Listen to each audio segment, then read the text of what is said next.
Hello friends, स्वागत है आप सभी का आपके अपने यूट्यूब चैनल ऑनलाइन पढ़ाई में।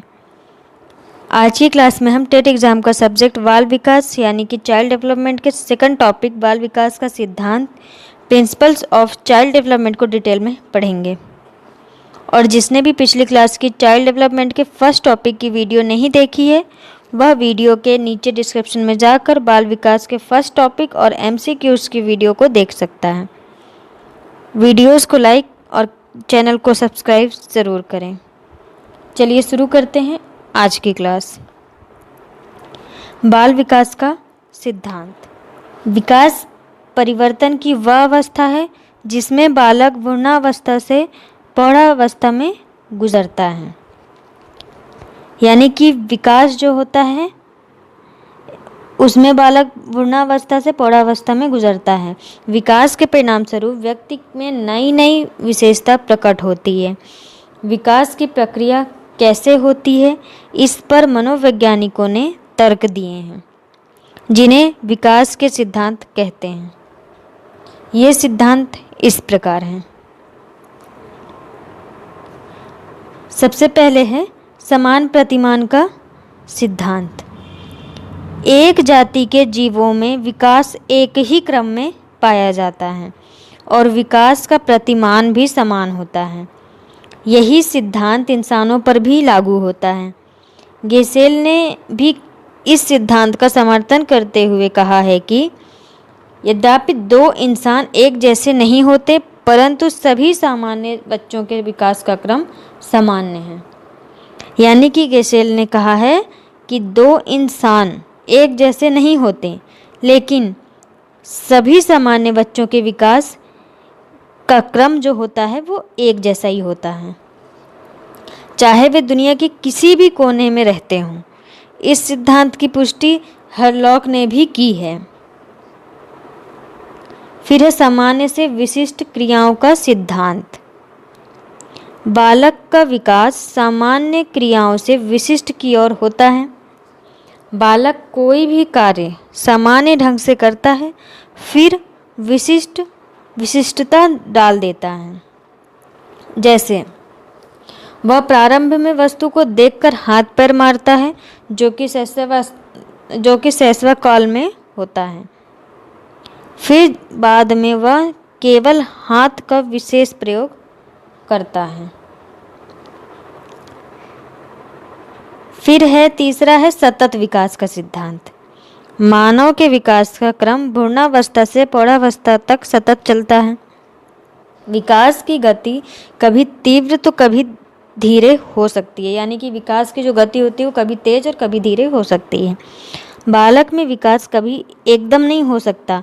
विकास सदैव धीरे धीरे होता है। यानी बालक हो या कोई इंसान हो, उनमें विकास की जो गति होती है वो एकदम से नहीं होता, बल्कि वह धीरे धीरे समय के साथ होता रहता है। उदाहरण के लिए बालक के दांत 6 माह की आयु में ऐसे लगते हैं कि दूध के दांत अचानक ही निकल आए हैं, परंतु ऐसा नहीं होता। वास्तविकता यह है कि दांतों का विकास 5 माह की भ्रूणावस्था से प्रारंभ हो जाता है, किंतु वे जन्म के 5 माह बाद दंत निकलने शुरू हो जाते हैं। कहने का मतलब ये है कि दूध के दांत अचानक ही निकल आए, परंतु ऐसा होता नहीं है। जैसा हम सोचते हैं कि बच्चों के जो दूध के दांत होते हैं वो 6 महीने बाद अचानक ही निकल जाते हैं, लेकिन ऐसा होता नहीं है। वास्तविकता ये होती है कि दांतों का जो विकास होता है वो भ्रूणावस्था में ही 5 माह की जब भ्रूणावस्था होती है तभी से प्रारंभ हो जाता है, लेकिन जन्म के 5 माह बाद ही दंत निकलने शुरू होते हैं। फिर है परस्पर संबंध का सिद्धांत। इस सिद्धांत से अभिप्राय है कि बालक के विभिन्न गुण आपस में संबंधित होते हैं। एक गुण का विकास दूसरे गुणों के विकास को प्रभावित करता है। यानी बालकों में जो एक गुण का विकास होता है वही गुण दूसरे विकास को प्रभावित करता है। जैसे यदि किसी बालक की बुद्धि तीव्र है तो उसका सामाजिक और शारीरिक विकास भी तीव्र गति से होगा। यानी कि बालक की जो बुद्धि तीव्र है यह बालक का गुण होता है और वही गुण उसके दूसरे गुण के विकास यानी कि उसका सामाजिक और शारीरिक विकास की गति में प्रभावित करता है। फिर है शरीर के विभिन्न अंगों में विकास की गति में भिन्नता सिद्धांत। शरीर के सभी अंगों का विकास एक गति से नहीं होता। जैसे 6 वर्ष की उम्र तक दिमाग पूरा आकार प्राप्त कर लेता है, परंतु बाकी शरीर किशोरावस्था तक पूर्ण हो पाता है।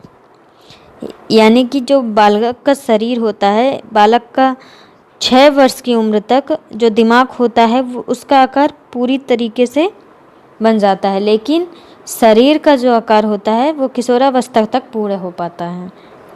बालक की सामान्य बुद्धि का विकास 14 से 15 वर्ष की आयु तक हो जाता है, परंतु तर्क शक्ति का विकास धीरे धीरे होता है। इसके बाद विकास की दिशा का सिद्धांत। इसमें विकास सिर से पैर तक एक दिशा में होता है।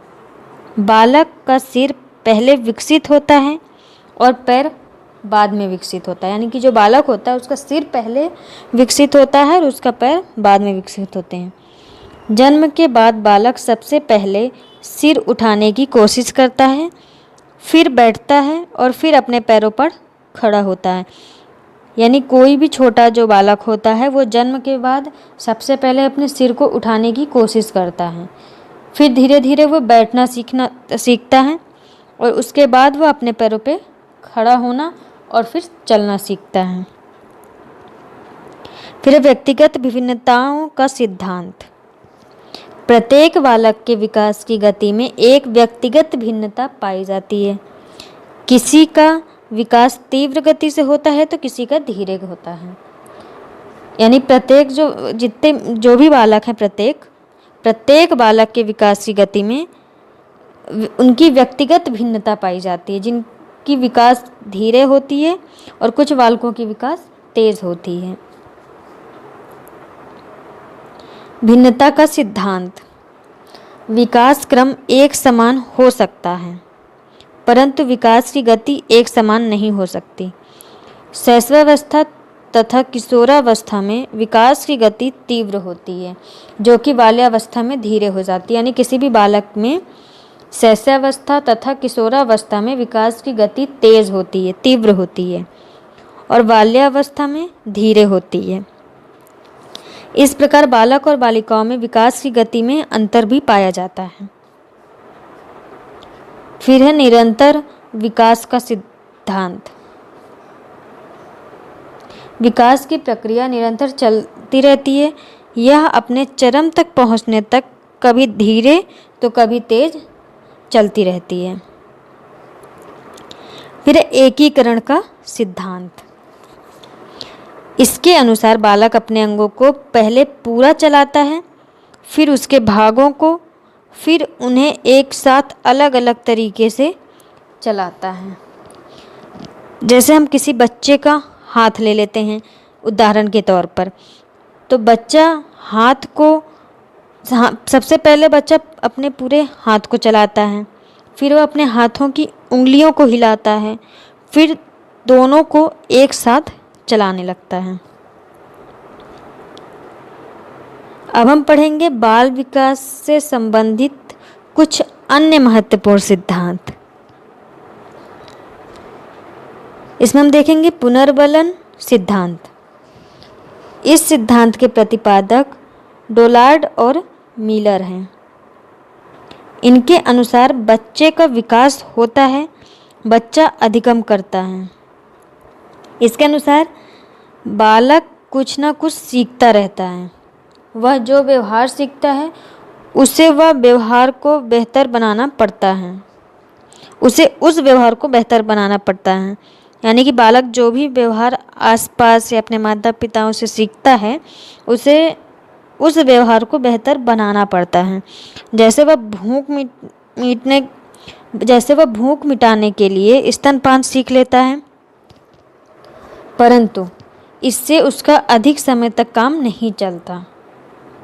इसलिए उसे खाना सीखना पड़ता है, जो कि उसके लिए पहले से जटिल होता है। इसके अधिगम के 4 अवयव हैं। पहला है अंतर्नोद, अभिप्रेरणा। फिर दूसरा है संकेत, उद्दीपक। तीसरा है प्रत्युत्तर, स्वयं का व्यवहार।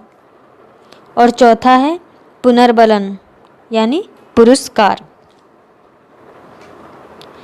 फिर है सामाजिक अधिगम सिद्धांत।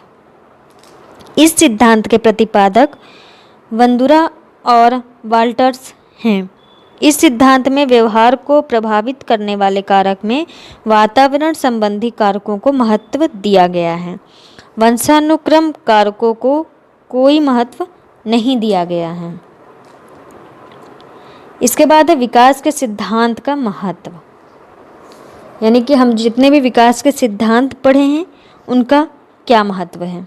विकास के सिद्धांत का ज्ञान प्रत्येक अध्यापक व सामान्य व्यक्तियों के लिए महत्वपूर्ण है। इनका ज्ञान निम्नलिखित दृष्टि से अधिक है। पहला है, इनके ज्ञान से हमें यह ज्ञान प्राप्त होता है कि बालकों से कब किस व्यवहार की अपेक्षा करनी चाहिए। या तो हम उनसे बहुत अधिक गुणों की अपेक्षा करने लगते हैं या फिर उन्हें निरर्थक समझने लगते हैं। दोनों ही स्थितियां ही हानिकारक हैं। फिर दूसरा है, विकास की सिद्धांत से हमें पता चलता है कि बालकों को कुछ ना कुछ सीखने की प्रेरणा देनी चाहिए। इसके ज्ञान से बालक को विकास के लिए अनुकूल वातावरण मिल जाता है। जैसे कि जब बालक बोलना सीखता है तो उसे अभ्यास करवाना चाहिए। फिर तीसरा है, इन सिद्धांतों के ज्ञान से शिक्षक को विद्यालयों में क्रियाओं के आयोजन में सहायता प्राप्त होती है। आज की क्लास यहीं पर समाप्त करते हैं। अगर आपको हमारा वीडियो पसंद आया हो तो वीडियो को लाइक करें, कमेंट करें, शेयर करें और चैनल को सब्सक्राइब करें। मिलते हैं नेक्स्ट वीडियो में, जो आज के वीडियो का MCQ क्वेश्चन रहेंगे। Thank you for watching video.